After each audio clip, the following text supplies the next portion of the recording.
Symbols. It is the third important component of the map.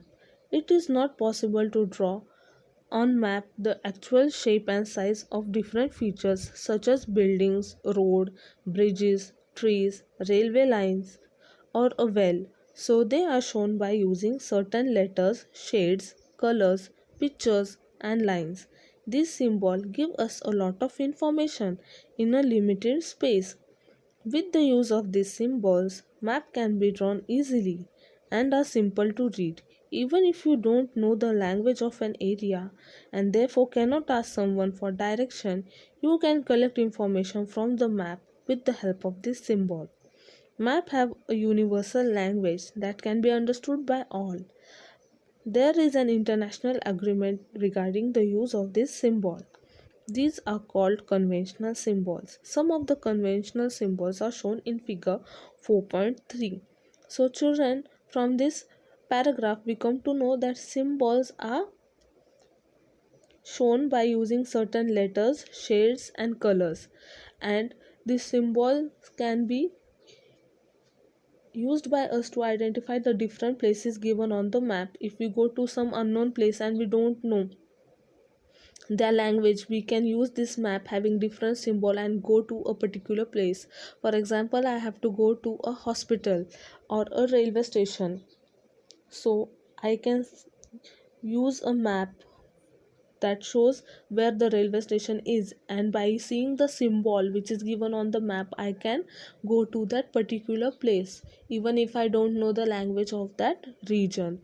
So this is how symbols are important in map, and these symbols are conventional symbols. So we are going to study some conventional symbols which are given in figure 4.3. So this is figure 4.3 and we are going to study about different conventional symbol. First one is the railway line. So first picture they have given broad gauge. This is the broad gauge. Second, meter gauge. So this is the meter gauge. Third, railway station. So they have given this symbol and also written RS.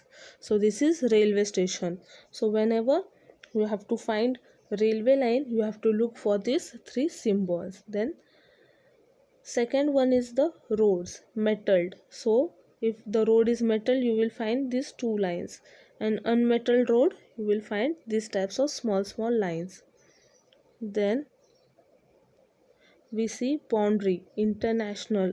For international boundary, this symbol. For state boundary, this symbol. And district boundary, you will find these symbols. For river, this is the symbol for river. This is the symbol for well. This is the symbol for tank, canal and bridge. Temple, church, mosque and chhatri. Post office, post and telegraph office, police station. So these are the different types of conventional symbols. Settlements, you can see the settlements are given in red color L, and graveyard, this small.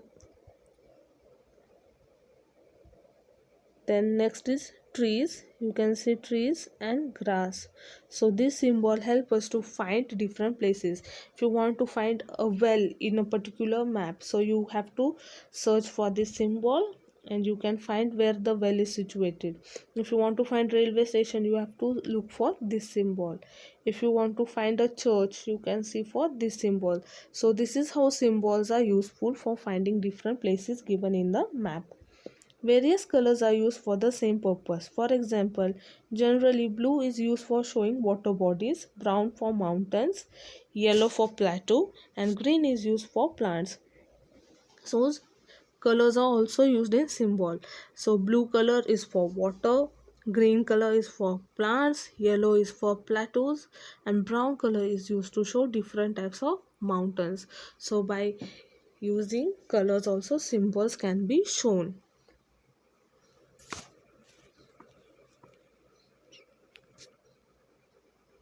Now sketch on.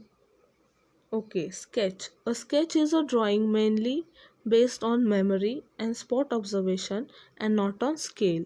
Sometimes a rough drawing is required for an area to tell where a particular place is located with respect to other places. Suppose you want to go to your friend's house but you don't know the way.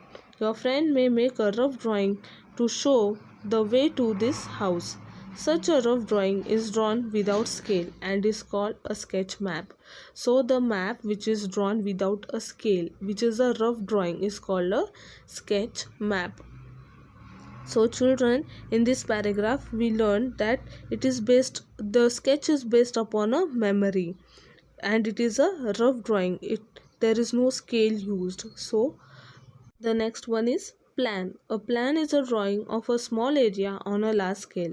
A large scale map gives lot of information, but there are certain things which we may sometimes want to know. For example, the length and breadth of a room, which can't be shown on a map. At that time, we can refer drawing drawn to a scale called a plan. So, when you want to see a small area on a large scale, so you can use a plan at that time.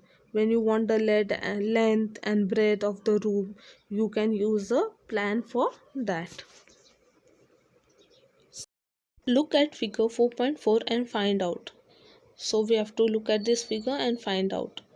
First, in which direction the river is flowing. So this is the river, it is flowing in the south direction. Second, what kind of road passes by the side of village Dumri? So this is Dumri, and we have to find the road which passes by the side of this Dumri. So children, this is the road. So we can see it has two straight lines. So that type of road is called a metal road. Then the next question which they have asked is, on what type of railway line is Sundarpur situated? This is Sundarpur and this is the Sundarpur railway station. This is the line which passes through Sundarpur. So this line is called meter gauge. So the answer is, on meter gauge line, Sundarpur is situated on a meter gauge line. The fourth question which they have asked is, on which side of the railway bridge is the police station?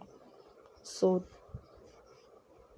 this is the railway bridge over here. This is the railway bridge and we can see police station is over here. So it is on the right side. The next question which they have asked is, on what side of the railway line do you find the following? So we have to find all these things. First is Chhatri. So here, this is the Chhatri. Church, over here, church. Pond is over here. River, this is the river. Post and telegraph office, over here, post and telegraph office. And graveyard, this is the graveyard. So we find post and telegraph office, church, graveyard, river, Dumri in the south direction of the railway bridge, and we find pond in the north direction. So children, with this we have found how we can use conventional symbols to find different places in a map. With this we have completed lesson number 4.